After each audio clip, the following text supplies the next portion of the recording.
Hi friends, എല്ലാവർക്കും സബന്യാസ് വ്ലോഗിൻ്റെ പുതിയൊരു വീഡിയോയിലേക്ക് സ്വാഗതം. ആരോഗ്യകരവും മൃദുവായ മധുരവും എരിവ് കുറഞ്ഞതുമായ ഒരു കറിയാണ് ഇന്നത്തെ റെസിപ്പി.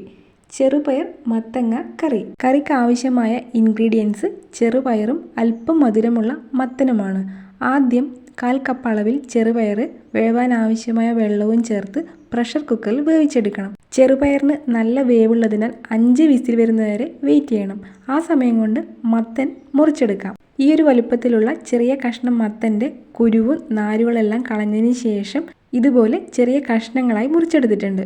മത്തൻ പെട്ടെന്ന് തന്നെ വേവിച്ചെടുക്കാം. അതുകൊണ്ടാണ് ചെറുപയർ വെന്തതിന് ശേഷം മത്തനും കൂടി ചേർത്തിട്ട് വേവിച്ചെടുക്കുന്നത്.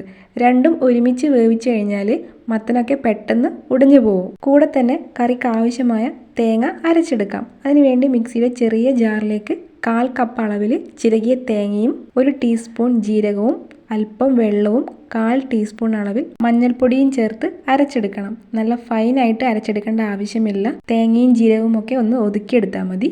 ഇതുപോലെ അരച്ചെടുത്തിട്ടുണ്ട്. ഈ സമയം കൊണ്ട് കുക്കറിൽ 5 വിസിൽ വന്നിട്ടുണ്ട്. ഇതിലെ കംപ്ലീറ്റ് പ്രഷറൊക്കെ മാറിയതിന് ശേഷം ഇതൊന്ന് തുറന്നു കൊടുക്കാം. ചെറുപയർ നന്നായി വെന്ത് വന്നിട്ടുണ്ട്. ഇനി ഇതിലേക്ക് മുറിച്ചെടുത്ത മത്തൻ കഷ്ണങ്ങളെല്ലാം ചേർത്ത് കൊടുക്കാം. കൂടെ ചേർക്കേണ്ടത് ആവശ്യത്തിനുള്ള ഉപ്പും എരിവിനാവശ്യമായി 1 ടീസ്പൂൺ മുളക് പൊടിയും കറിക്ക് ആവശ്യമായ വെള്ളവും കൂടി ചേർത്ത് നന്നായി മിക്സ് ചെയ്ത് ഇളക്കി യോജിപ്പിച്ചതിന് ശേഷം മത്തൻ വേവിച്ചെടുക്കണം. പ്രഷർ കുക്കറിൽ 1 വിസിൽ വരുന്നവരെ വേവിച്ചെടുക്കാം. മുളക് പൊടി നിങ്ങളുടെ എരിവിനനുസരിച്ച് വേണം ചേർത്ത് കൊടുക്കാനായിട്ട്. കുക്കറിൽ 1 വിസിൽ വരുന്നുണ്ട്. കുക്കറിൽ കംപ്ലീറ്റ് പ്രഷറൊക്കെ ഒന്ന് മാറിയതിന് ശേഷം ഇതൊന്ന് തുറന്നു കൊടുത്തിട്ടുണ്ട്. മത്തൻ നന്നായി വെന്ത് വന്നിട്ടുണ്ട്. ഇനി ഇതിലേക്ക് അരച്ചു വെച്ച അരപ്പും ചേർത്ത് നന്നായി മിക്സ് ചെയ്ത് കൊടുക്കണം. കറിയിലെ ഉപ്പൊക്കെ നോക്കി കുറവാണെങ്കിൽ അതും കൂടി ചേർത്ത് കൊടുക്കാൻ മറക്കരുത്. കറി എത്രത്തോളം വേണോ അതിനനുസരിച്ച് വെള്ളവും കൂടി ചേർത്ത് കൊടുക്കാം. ഇനി ഇതിലേക്ക് 1 തണ്ട് കറിവേപ്പിലയും ചേർത്ത് നന്നായി ഇളക്കി യോജിപ്പിച്ചതിന് ശേഷം അരപ്പെല്ലാം ഒന്ന് വേവിച്ചെടുക്കണം. അരപ്പെല്ലാം വെന്ത് കറി നന്നായി തിളച്ച് വരുന്നുണ്ട്. ഇനി ഇതൊന്ന് മിക്സ് ചെയ്ത് കൊടുത്തതിന് ശേഷം ഫ്ലെയിം ഓഫ് ചെയ്യാം. ഇനി കറിയിലേക്ക് താളിച്ചു കൊടുക്കണം. അതിനുവേണ്ടി ഒരു ചീനച്ചട്ടി ചൂടായതിന് ശേഷം ഇതിലേക്ക് അല്പം എണ്ണ ഒഴിച്ചെടുക്കാം. എണ്ണ നന്നായി ചൂടായി കഴിഞ്ഞാൽ ഇതിലേക്ക് 1/4 ടീസ്പൂൺ അളവിൽ കടുക് ചേർത്ത് കൊടുക്കാം. കടുക് പൊട്ടി വരുന്ന സമയം അല്പം തേങ്ങ ചിരകിയതും കറിവേപ്പിലയും ചേർത്ത് വറുത്തെടുക്കണം. ഒരു ഗോൾഡൻ ബ്രൗൺ നിറമാകുന്നവരെ തേങ്ങ വറുത്തെടുക്കാം.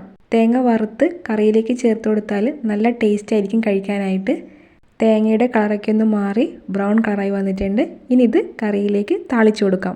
നല്ല ടേസ്റ്റി ആയിട്ടുള്ള ചെറുപയർ മത്തങ്ങ കറി റെഡി ആയിട്ടുണ്ട്. ചെറിയൊരു മധുരവും എരിവ് കുറഞ്ഞതുമായ കറി ആയതുകൊണ്ട് തന്നെ കുട്ടികൾക്കായാലും മുതിർന്നവർക്കായാലും ഇഷ്ടപ്പെടുന്ന ഒരു കറിയാണിത്. എല്ലാവരും ഇതൊന്ന് ട്രൈ ചെയ്ത് നോക്കി നിങ്ങളുടെ ഫീഡ്ബാക്ക് കമൻറ്റ് ചെയ്യണം.